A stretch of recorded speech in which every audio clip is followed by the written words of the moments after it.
If you want to go live on Discord and share your screen, gameplay, application window, or other content with friends and server members, don't worry. Discord's Go Live feature makes it easy to stream directly within voice channels without needing complicated software or advanced technical knowledge. Whether you want to stream games, watch videos together, share presentations, teach a class, or simply show something on your screen, the process is very straightforward.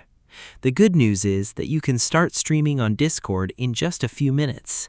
In this video, I'll show you the easiest way to go live on Discord in 2026, step by step, even if you have zero technical knowledge.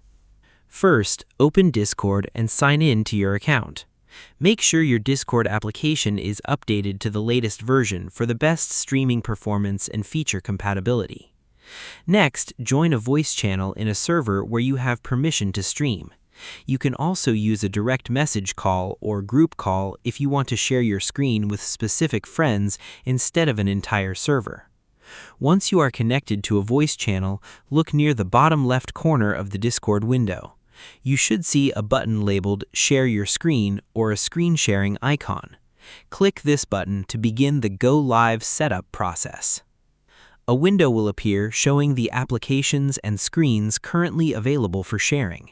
If you only want to stream a specific application, select the application window from the list.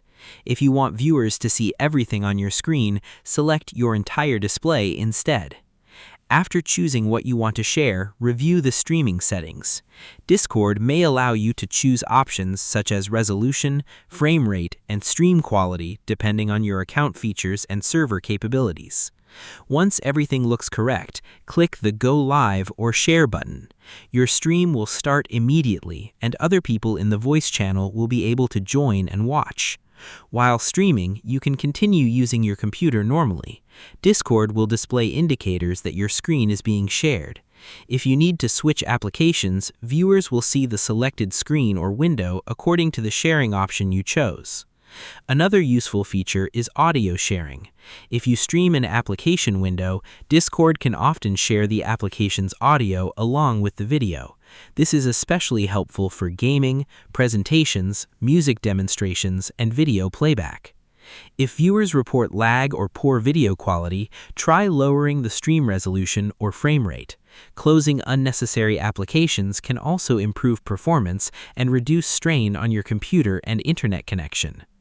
You should also verify that your microphone and speakers are working properly before starting a stream. Testing your audio in Discord settings can help prevent issues once viewers join.